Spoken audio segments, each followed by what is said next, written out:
Welcome to the Net Zero Carbon Summit. Today we are joined by Robert Koelsch, CEO and co-founder at AEM. Welcome to the summit, Robert. Thank you very much, Mary. Glad to be here. I am excited. First of all, this is one of my favorite summits of the year. No shade to the 3PL Summit.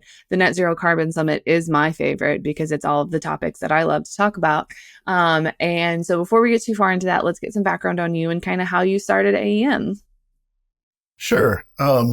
I came out of the semiconductor chip manufacturing industry for, I don't know, 35 years, Intel, Motorola, different group designing, things like the first airbags in the world in 1986. We did that in one of my companies and done a lot of different inventions throughout the decades. And after 9/11, we watched the semiconductor industry really move to Asia. And it was a heartbreaker for us to see that leave our continent here. And so we got very heavily involved in solar panel development. And in that process, I stumbled across this thing called transport refrigeration units, or reefers. And so the first one I saw, diesel started up and the front of the unit shook and, black smoke came out of the top of it. And I looked at the driver and I said, "What is this?" So that was 15 years ago.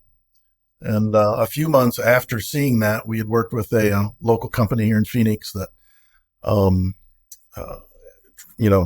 ran a lot of these, probably 1,000 of these TRUs. And so we put one on the road running off solar in 6 months. And we had a big 5,000-pound forklift battery under it. And the customer loved it. And so we went into retrofitting Carrier and Thermo King diesel units from 2009 until 2018. So we learned a lot. And, we would run them off solar. We would run them off a wheel generator that we developed and patented. And the idea was to go 100% zero emission, not a hybrid, no diesel backup. Can this live in the environment, which is a brutal environment? We all know transport and refrigeration of food is a very challenging task. And so it's not so much can you do it, but can you do it and make it reliable in the field? And so we spent the last 15 years doing just that. And so when you go through a summer like we're in right now, Mary, where it's over 100 degrees every day and you're trying to maintain a minus 20 product temperature inside a 50-foot long trailer, it's a challenge.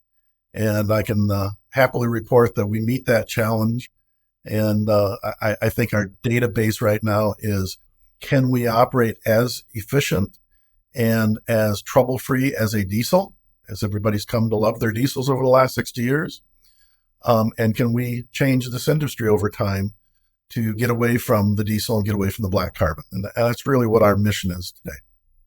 I absolutely love that. As the cold chain girly here, first of all, sustainability is like my number one thing, but that is something that obviously is a very big concern and very, number one top of mind thing is, okay, if I switch from my diesel reefer unit to this solar one, will I still get that same quality? Will I still be able to keep things at a consistent temperature if, I have to drive across the country, or if my driver gets stuck in traffic and, I'm outside that typical window, which would be the same problem that people would have with diesel, because obviously your diesel unit if it runs out of fuel, it runs out of fuel. If you're stuck on the highway, there's not much you can really do.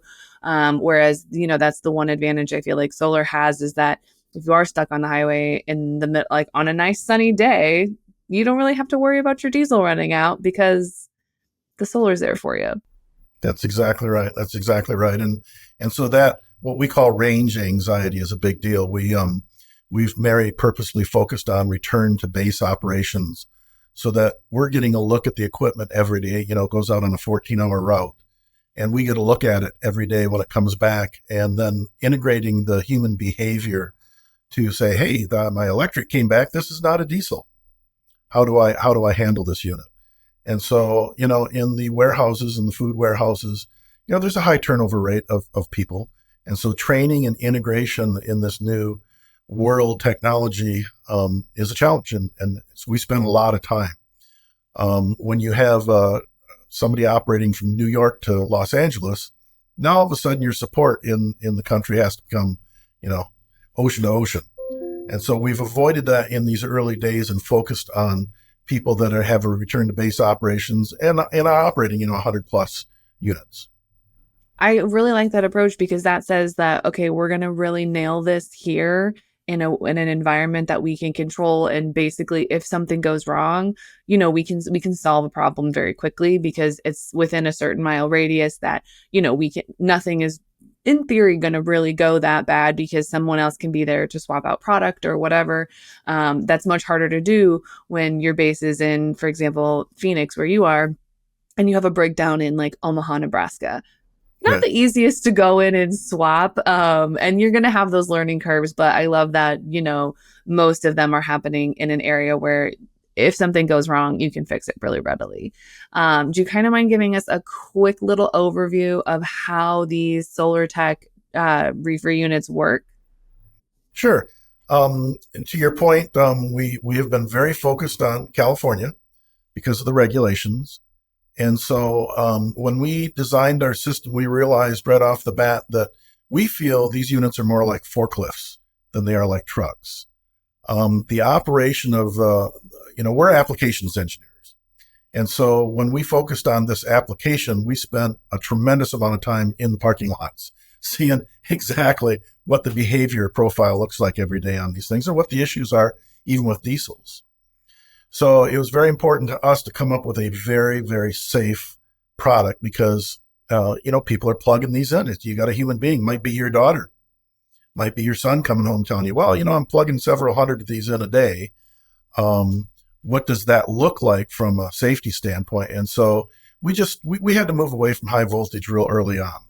So the first thing in our backgrounds, my brother and I, were both pilots. And in the aviation industry, safety is number one. And so when we looked at the safety aspect, we said, well, the forklift industry has pretty much a perfect record.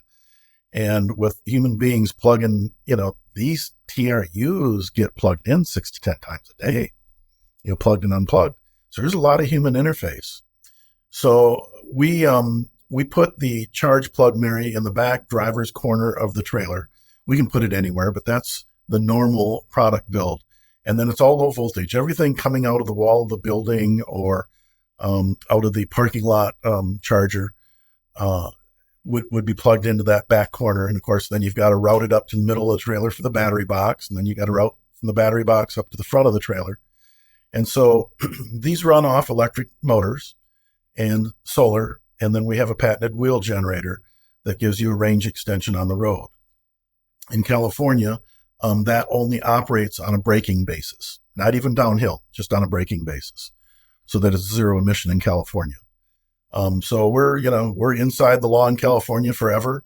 When people register our electric units with the Arbor Group at CARB in California, they're in for a lifetime. There's no more reporting they have to do. And it's 100% electric battery. So with that comes range anxiety. Whether it's your Tesla or your Volvo tractor or whatever it is you're operating, Mary, with batteries, you always have range anxiety. So we knew we had to go to school on the coefficient of performance. So we've spent a lot of money, millions literally, on increasing the coefficient of performance so that we use less battery. And that's probably a big differentiator between us and anybody looking at this application is we're very, very efficient, and that saves you money in your battery costs. And it also allows your unit to run longer. And so it's a combination of everything we do electrically as well as the refrigeration unit that we build that really leads us to a long battery life and dealing with human error. That's the number one issue. What do you do when somebody is loading a trailer and they forget to plug it in? What So, do you do when that happens? well, we ended up coming up with automated charging. And so we actually have an AI interface where we put pads in the ground with no more cords. And so the trailer lands on the charge pads and conductively charges the trailer. So no human has to be involved. We've been running that in the field and patented it now for 3 years. And that's the future. That's the future. I hate to say it, but human interface is a challenge. And human interface with electric components is a challenge. And so, if we can make it easier than diesel, that's our goal, Mary. We want this to be easier than diesel and cheaper than diesel and more efficient than diesel and better than diesel. So that's the long-term goal of our company. I mean, personally, I love those goals. And I love that you guys have developed a solution for the number one problem, which is human error. Because we might all like to think that we're perfect, but those mistakes happen. I can't tell you how many times I've forgotten to charge something overnight, and it's an inconvenience, but it's also not stopping my business the next day. Whereas if you forget to charge some trailers, those are loads that you can't take out, and that means that you're not running your business that day. So I love that you guys have designed around that, because that's something that a lot of people forget about. That's right. That's right. I'd say the other big thing, Mary, is the infrastructure.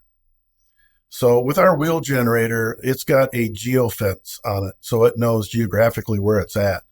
So we've done tests where, we before COVID, we went to the International Food Distributor Show in Florida from Phoenix, maintaining 2 box temperatures in a multi-temp unit for the 96-hour period, the 2,400 miles, and it never plugged in the whole way.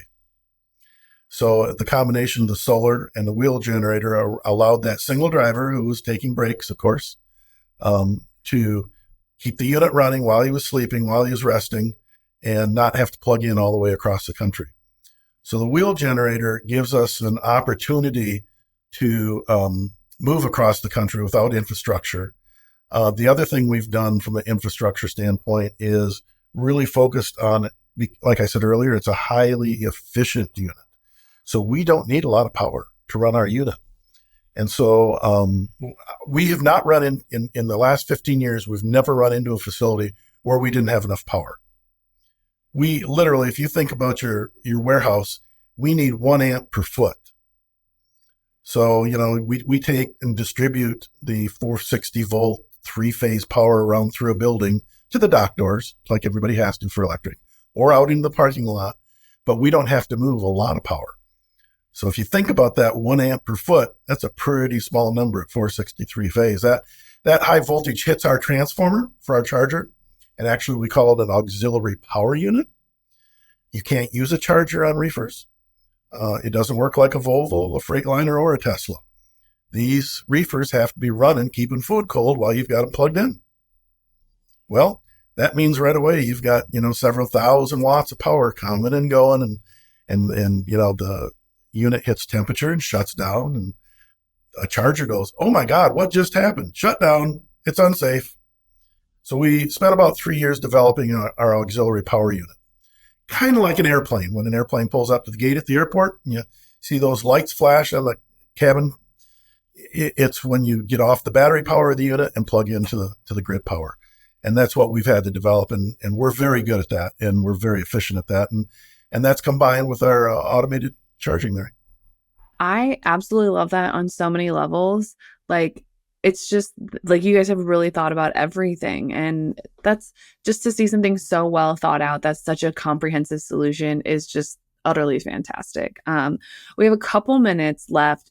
So before we go, what is your biggest piece of advice for those looking to kind of make that swap from a diesel reefer unit to an electric or a solar powered one? What's like the number one thing that you think they should start with? Contact us at AEM.green on the website and get a hold of us. We handle our own infrastructure, Mary, so we can help you real early on. Look at your facility, look at your planning, and say, well, each one of these TRUs that you put in can save you 27 tons a year of carbon. Well, that's a lot. That's as much as your tractors. And these TRUs are much easier to implement than a tractor. So we would advise people, look at your TRU fleet first before you look at the tractors. We don't demand a lot of power. You usually don't have to do much from a infrastructure standpoint to get our units running. Get 10 or 15 of them on the road so you get experience with them. Everybody that has done that has gone, okay, now I'll take 50. Now I'll take 100. And so that is the magic. Try it, use it. The proof is in the pudding. And our mission in life is to help you go green while you're staying in the black. First of all, that's perfect. Just start small, because anything with sustainability, taking little steps is so much better than like, it's a great place to start versus like, I'm just going to redo the entire fleet. Like, no, little steps, one step at a time, little bit of changes, it goes a long way. Thank you so much for joining us today. Where can everyone find you outside the summit? Thank you very much, Mary. We appreciate you very much doing the interview and exposing the world to our technology.